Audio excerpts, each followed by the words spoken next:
Today on Gamers Couch, Holmes, Sherlock, and Mycroft. Hello! Welcome to the I deduce couch. you clicked on Gamers Couch. Episode Holmes, Mycroft, and now Sherlock I think about and Holmes and Mycroft. I just remember two things. For one, I don't remember the number of the episode. Second, I don't remember what I have to tease this week for 119? 17? Whatever. 100 something. That's a number. Thanks for checking in on us, like every week.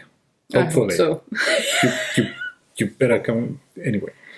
Welcome to Gamers Couch. This is Daniel, my sweet husband. I'm Sarah, the artist behind Pinselgeschichten and owner of this channel. The other husband of Pinselgeschichten. No? I don't have a split personality. I'm one person. Continue. Thank you. Maybe you're just in my mind palace. Maybe you're not here actually, which would be weird or would make a weird video. And like me talking to. Let me pinch you to see if you still think that I'm only in your mind palace. He's really Sherlock-y. I'm sorry, folks. I'm not sorry. Today we talk about Holmes, Sherlock, and Mycroft, which is a lovely two-player game. And we do as follows, and pretty much like every week, we talk about rules and gameplay and play a turn or two. And then we talk about what we liked or not liked, and then share. Blah, blah, share. That's the word. Funny stories and experiences. And actually, this week is a week where I have to tease for Draw for Initiative next week. And I totally forgot what's gonna come up. I have an idea, but again, I'm not sure. This is so unprofessional. Maybe you can deduce what is going to You have to deduce from my... Yeah, but that only works if you give me something to work with. Anyway. Maybe it comes to me by the end of the video. Before that, let's figure out how to solve a crime. Yeah. Rules of gameplay. What the heck is wrong with me today? Go ahead, pleb. No, there was a floozer. You're already in this Mycroft kind of train of thought, right? There was a floozer on the table. I schnicked it away. Mm-hmm. And then I wanted to reach for the coffee, and you were looking at me. Well, I'm sorry. I'm not awake. Holmes, I'm not awake. Sherlock and Mycroft is a two-player game that takes roughly about 30 minutes, and the recommended age is 10 and up. And since I'm terribly with names, I'm going to read this.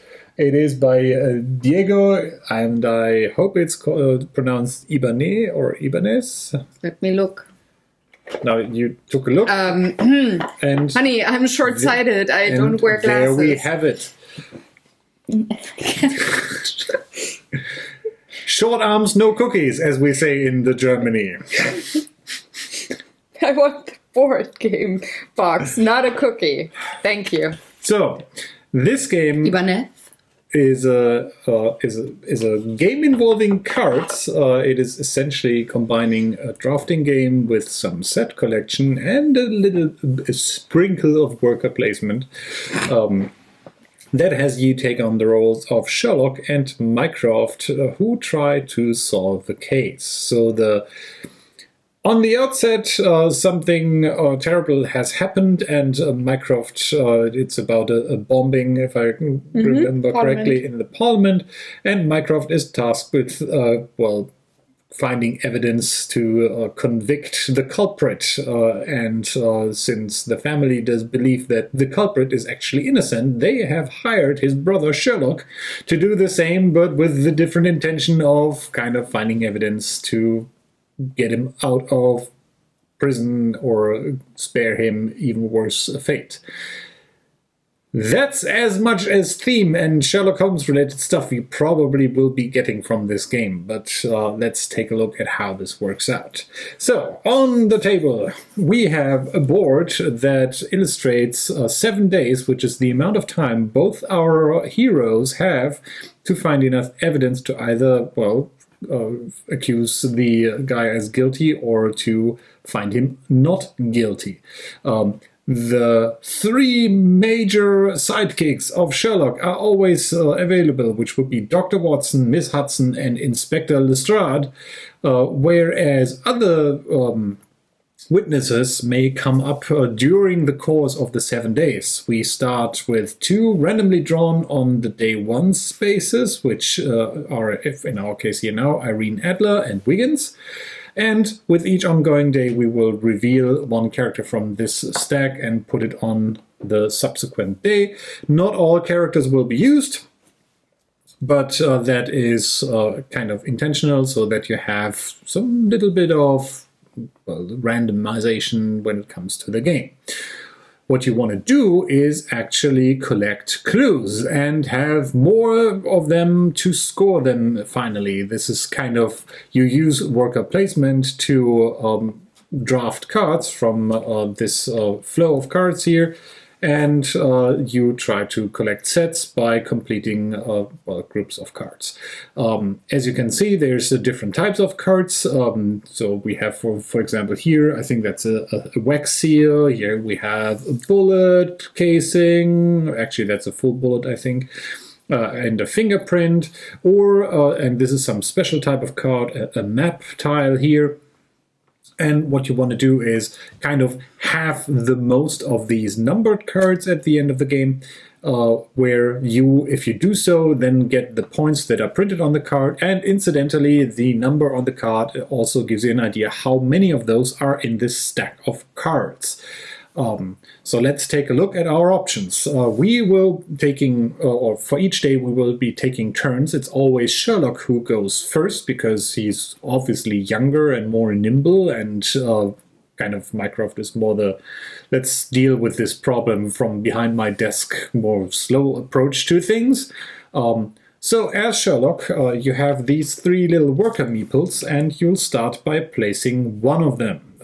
Let's say and we also start out with 5 of these clue tokens, which we might need to expend to use an action. So let's do that right away.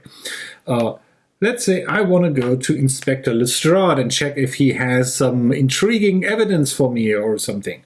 The bottom of the card actually tells you what this action is doing. In this case, I have to spend 3 clue tokens, which go kind of back to the bank, and I may take 2 face-up cards from our offering here. Now, let's start with, I think I want to have one of these 3 wax seal cards, because there's only 3 in here. And that's a already good start to have the most of them, so this will stay in front of me. And as the second card, I think I will take this map card. So the way this works is a little bit different. There's only 5 cards in the entire deck. If you only have 1, it's worth minus 1 point. But if you have 2, it's worth 1 point, and then 3, 6, and so on. So this will stay with me. That concludes my action. We refill our cards here. And now it's Sarah's turn. I'm gonna go to Lestrade as well. Which brings us immediately to the first kind of clarification. It is entirely possible for both players to go to the same place. The thing that is not possible, and we seem to have done the best of shuffling. You shuffled. I didn't. The only thing that prevents me now is I may not place one of my workers on a card that already has one of my workers on it. So I can actually not go back to Lestrade. And for the first round, this is all very easy because our workers are not on the field. You might have guessed correctly, for subsequent rounds, our workers will stay on these cards. So we will move them from these cards to another card, but we'll get to that in round 2. One other rule, these 3 are always available, as I said, trusty sidekicks. However, these dynamic characters, so every character that is on one of these day 1 to day 7 pieces, if we end our round, so after all of both of us have placed those 3 workers, if one of those has both of them on them, they are exhausted, meaning the Holmes guys are really annoying, so we will flip that character over. He fled the town, he's sick to his stomach from being On questioned vacation. with stupid questions that they could have deduced by themselves, and will be gone for the next round. After that, this will flip back over again, so you have some possibility to deny another player some action if you wanted to, or that kind of also regulates cards that feel a little bit stronger than others, so that as soon as both players use it, it gets turned down, or you kind of sometimes have to use it to turn it down to prevent someone else always going there if that is more beneficial to his or her strategy than what you're doing. Anyway, let's get some more clues. I just spent 3 clues. I might want to have some more clues to be able to do more stuff later on, so I will consult with Wiggins and the street urchins. For that, he has a whole bunch of street knowledge for me, which results in me getting 5 clues, which I place here. And it's back to you, Mycroft. And Mycroft is obviously, as I said, the little bit more lazier brother. He's always following Sherlock in his footsteps. Not always, but you went for the obvious choices. For the obvious, yes. Certainly. Actually, let's keep on going. I want to... Now, I can take another card, and the question for me is now, do I want to start contesting Sarah with these 9s? As I said, you get the amount of points if you have most of the cards of one set, and deduce... Actually, you kind of subtract the amount of cards that the other player has of that set. So if I buy a 9 now, even if I don't get or if I wouldn't be able to get the most anymore, that would kind of lower her score in that. And I also might get lucky. There's some more interesting action cards coming up that allow you to acquire the cards you may need. However, I think I want to start with the smaller cards and go more for, let me try to have as many sets as possible, multiple irons in the fire, and lazy Mycroft is again... Obvious Sherlock. Following me, and the shuffling is tremendous. You didn't pay. It's 1, right? Yeah. Actually, I thought I had paid. You thought, you don't. I started with 5, then I paid... If you have more than 6... Hang on. Then you're right. Okay. You had to have 6. Mycroft trying to play the game not as fair as one would play. But the game is still afoot. So this on your pipe and be silent. So Sherlock. this concludes the first round. So what will happen is Wiggins is sick of us, so he's fleeing the country.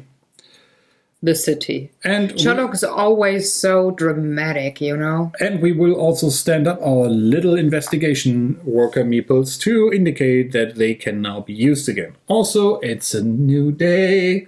So we will reveal our next witness, which would be Violet Hunter, which is now available for us. And thus this entire thing continues on, with the slight difference that now, if we want to place a worker, we have to take it away first. So, if, for example, if I want to use Lestrade this turn again, I first have to remove my guy from here. So I would again start and go here to get 3 more clues to get there, and the knocked down worker would then indicate that this has been used again.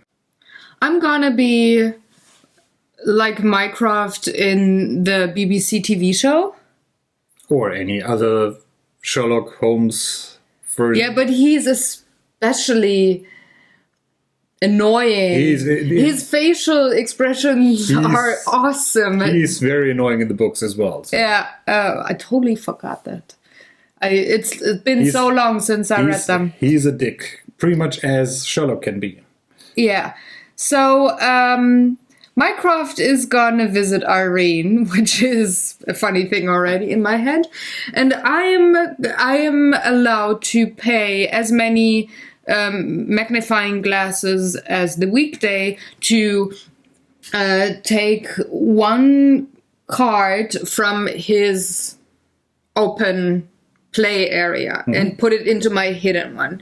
So I'm gonna pay 2 because we are at day 2, and I am bonanza gonna take the 3, which he cannot take back from me because it's in my hidden play area.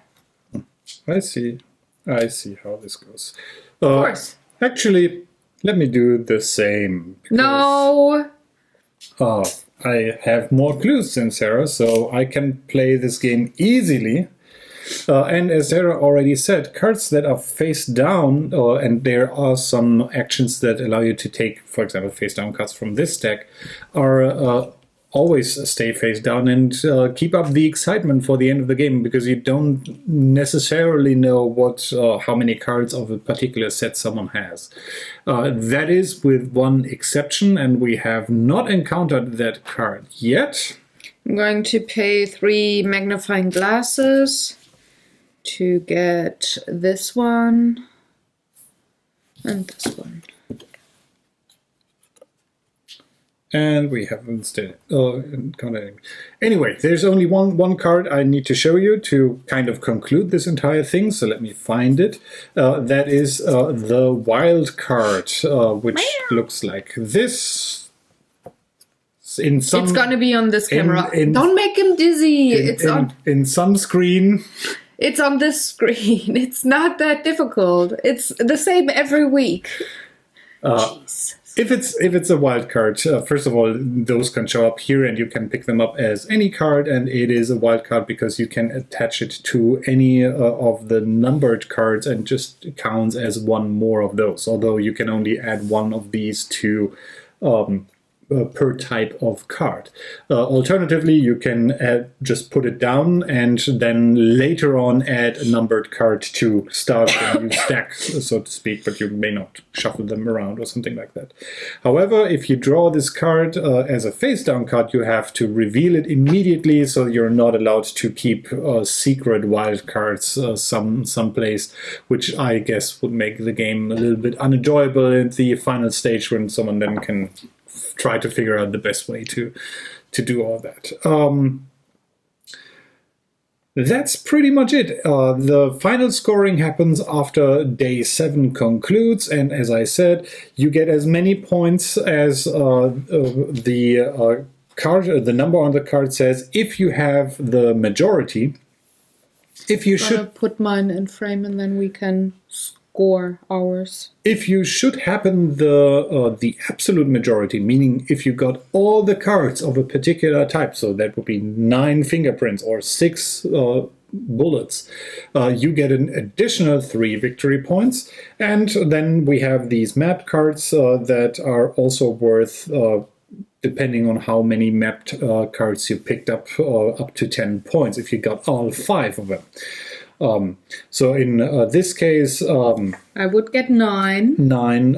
You wouldn't have anything. Let's do it like this. Okay. So we have something to talk about. Mm-hmm. So in this case, I don't have a 9, so Sarah would get the full 9 points. For 6s, I would get 6 points. However, since Sarah has 1 6 as well, we subtract the amount of her cards, so meaning I get 5 points for that. She gets 3 points there, and since I only have 1 map tile, well, I only get I lose 1 point here. I actually should have been able to pick this up. Both of them would have been worth 1 point in this case. Yeah, and that's pretty much it. It's I mean, it's a 30-minute game at most, maybe even 20 if you're quick. That kind of is rather simple. I'm sorry, I'm getting old. Mycroft is older than Sherlock. Let's knack. Let's go into likes and dislikes, which is way better than knacking, which is the sound that my wrist made. I don't know the word. Then, please. Ben? Then. Oh, please. Mm-hmm. Wash your ears and then tell the people. Or just tell the people what you Just think. tell the people No for now. need to washing the ears. No, not now, because then I have to cut things, and then it takes longer in editing. So, this is a very sweet little game. As Daniel said in the beginning, only the names of the character cards, excuse me, and the story you get at the beginning are the things that go for Sherlock or for the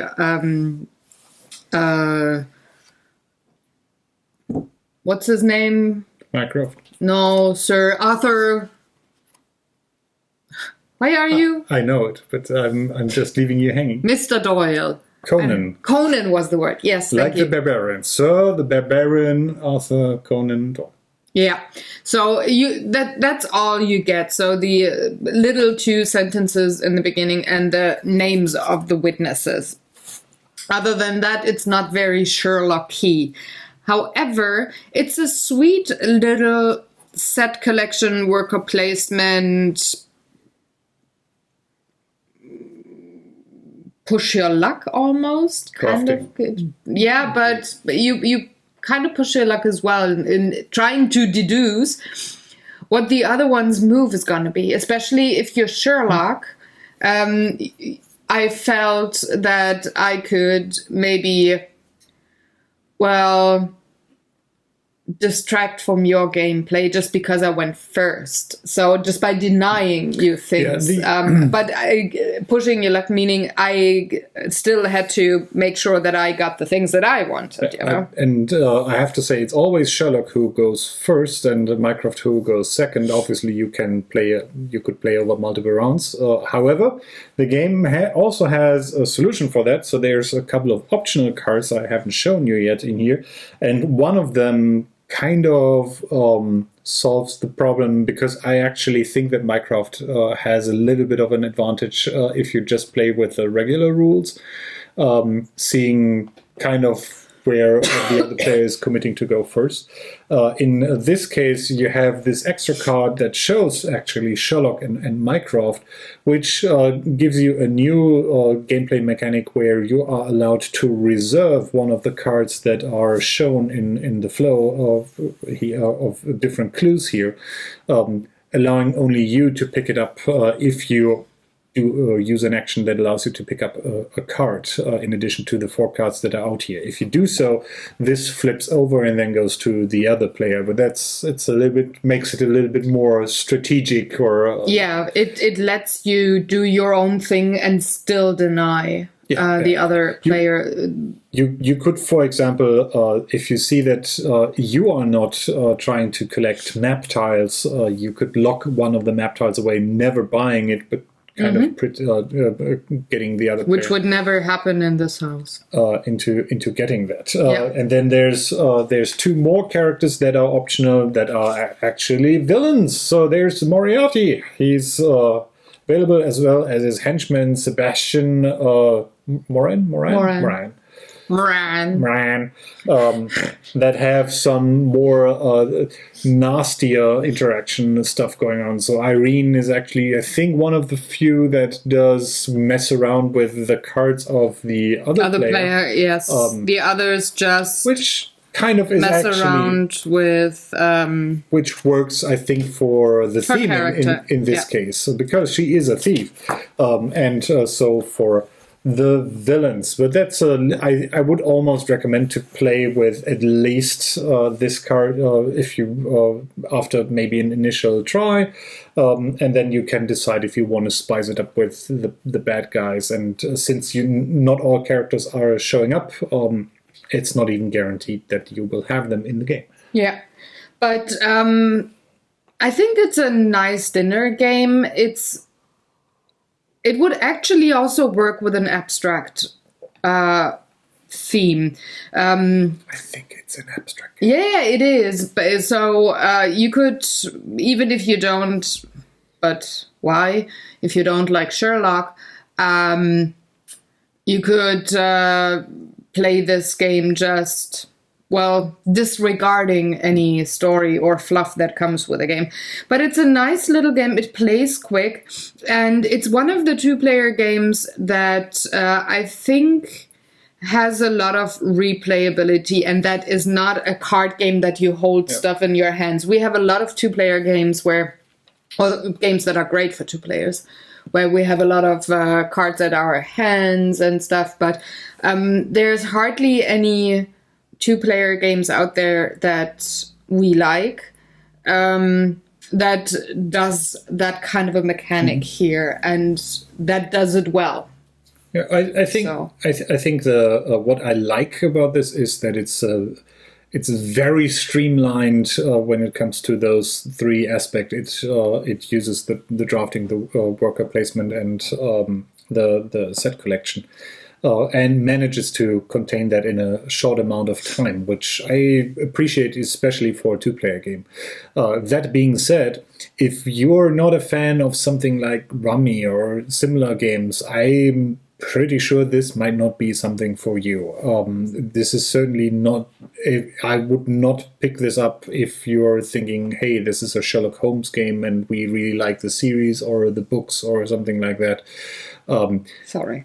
It's nice to have something there instead of no theme at all, but it is certainly not the thing that should sell you on this game. Yeah. Although I have to say, I actually thought, just reading through the menu the first time, I found the premise interesting of having 2 players. So the question of the game is actually never if this guy is guilty or not guilty. It's kind of like you both working together just to prove that he's either guilty or not guilty. It's or it's like the way you interpret clues. That's just the thing that happens by how many you have. Is your interpretation of the clue better than the others? It's almost like making a case in court, where it's not. Not some lawyers and judges that might find their way to our channel will not say no, that's not how it is. But it's that's kind of what it is in my mind. But it is. Where it's not necessarily about the truth, but who can tell the story better? Well, actually, what I wanted to say is who has more evidence or better evidence to make their case. And I kind of would like to see that being more formed in a more comprehensive game, maybe, or in a. I'm no game designer, so I probably have not a good idea if this actually leans itself to that, but I find that that idea interesting of that head-to-head thing, and that doesn't even necessarily have to be a 2-player thing. But I digress. We wanted to talk about team as well. We wanted to talk about this game. And I would say as an abstract game with all these things mechanically that I all like in different games on its own, I think this is pretty good. This is certainly, just because it's played so quickly, something I don't mind getting to the table more often at all, because that's quick to play. It has this showdown feeling towards the end with the hidden cards being revealed, and and it looks nice. I mean, the production quality is very good. I mean, it's really nice that your play area pretty much is a book there, The Diary of Dr. Watson, an adventure of the Holmes brothers. Then you can open up the notebook. It's just very nice. It has a lovely production value. Artwork is gorgeous. So it's nice to look at while you play, maybe after dinner for half an hour. The artwork, I would say, actually reminds me a little bit of stuff like Study in Emerald, what's his name? I forgot his name. I'm so sorry. The designer's name. All his games have this kind of artwork, or at least it reminds me of that. He also did the Discworld game. It's going to be in the lower bar. I will have looked it up in post-editing. I am sorry. I totally forgot. But that is actually, I think thematically, this is also not too far from those games. So if I hadn't known by whom this game was made, I would have if you told me this is from the same designer who did the Discworld game, or the Discworld Unlocked to be specific, or a Study in Emerald as a 2-player version of that, this feels a little bit to me like that. It has these mechanical trappings of there's actions on cards, there's kind of an image that captures the theme about that, but it's very light. It's more about the mechanical interaction and stuff that's going on. I mean, obviously, this doesn't include hidden objectives or something like that, how to win the game, but was it? I think it's Martin Wallace, if I remember correctly. That's So the name. yeah, so this I would say, if you like Seven Wonders and pick up Seven Wonders Duels because you were looking for a dedicated 2-player version of Seven Wonders, this would be for me the same in regards to if you're looking for a 2-player version of one of these games, like, as I said, like Discworld, any or the Martin Wallace kind of games. It's not the same because you're not really building a deck and using those cards from that. But as I said, from the feel kind of feel is very similar. Yeah, that I get from this, Yeah. and the same depth of theme, so to speak. And same again, this might be useful to you because if you're saying, "Hey, I'm not really a big fan of that because these are too light for me in terms of theme," then there you go. Shall we rate? Yes. 1, 2, 3. I'm already controversial. I'd say I like to play this. If you say, "Hey, let's play this," I probably not say no. Then again, there are other games with 2 players I probably would prefer There's just one for me. over that. This wouldn't be like the first on my mind to play. This is second. First for me is Seven Wonders 2-player. Mm-hmm. This is second. All the other dedicated 2-player games that we have I would rank lower. But I would also include something like Love Letter and like games we play with 2, not necessarily dedicated 2-player games. I mean, that this being a We play pretty much every game with 2. Any game that is playable with 2. So yeah, but maybe okay. Let me clarify. It's a short game for 2 players that you can play as a dinner game or something like that. That being said, since there's the 2-player game genre is it's kind of its own little bubble. Within that, I would agree. I think I like Seven Wonders Duel a little bit better, just about the recent stuff that came out. We haven't made a video about Solar Fide, but that didn't gel very well with us. So this is more something I would like to play as a 2-player game. yeah, definitely. So let's hop into the last section for new stories and experiences. We haven't played this game a lot yet, but I think from the plays that we had, we both liked it a lot, and I think we enjoyed ourselves a lot. It's not the point where you are goofy at the table or where you screw something up so royally that the other one's bursting into tears because laughing so hard. That's not the case, but it is It's a case about the bombing in the parliament. Yeah. It's a different case. Political. No, it's very calm. It's very nice. You can talk on the table while you play this game, and there's only so much analysis paralysis that happens on this. And I still like while we were playing that this is a game that doesn't give me this is It's kind not of a still headache. likes and dislikes, but it's not entirely a game that you would where I would say I'm playing this on autopilot. Yeah. It's not just activity. You have to think, but you don't have to overthink. you Yes, know? with Seven Wonders Duel for comparison, and I'm excluding the expansion because that mixes things up a little bit. But Duels is more an autopilot because you have kind of very limited choices. Typically, I mean, mileage may vary, but usually when we play that, it's like, okay, I actually wanted this kind, or I want this type of card really bad right now. And then the question is, how can I shift the card drafting long enough to get to that card to do that. So that's the only thought I might have there. So which of one or two cards I want to pick up here. Here it's more of the...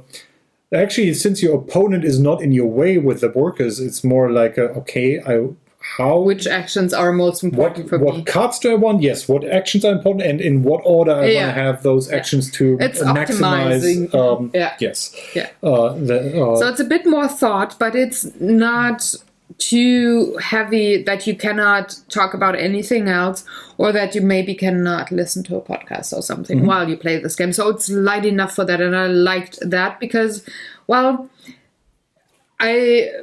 Personally, I need a game that is very light and fluffy, then I need a medium heavy, and then I need a super heavy. Depending on what mood I am in and how I feel that day, I want to have options to say, hubby, let's play this and this after dinner. So I like that there's a medium heavy game with this one, and it's just very cute. And I think as a kind of final word, as I said, if you already realize, hey, these parts of the game are something that interest you, I would then totally recommend that. It's a nice small game, and I think there's enough space for games to have these nice small games as well. They all fit into a box in the IKEA shelf very well. Correct. Because I could tell. Now it's time for deduce the professional. I think I remember what game is planned for next week. It's about gardening. No. But you said planned. Planned. Oh, so it's a political game about the Soviet planned. No.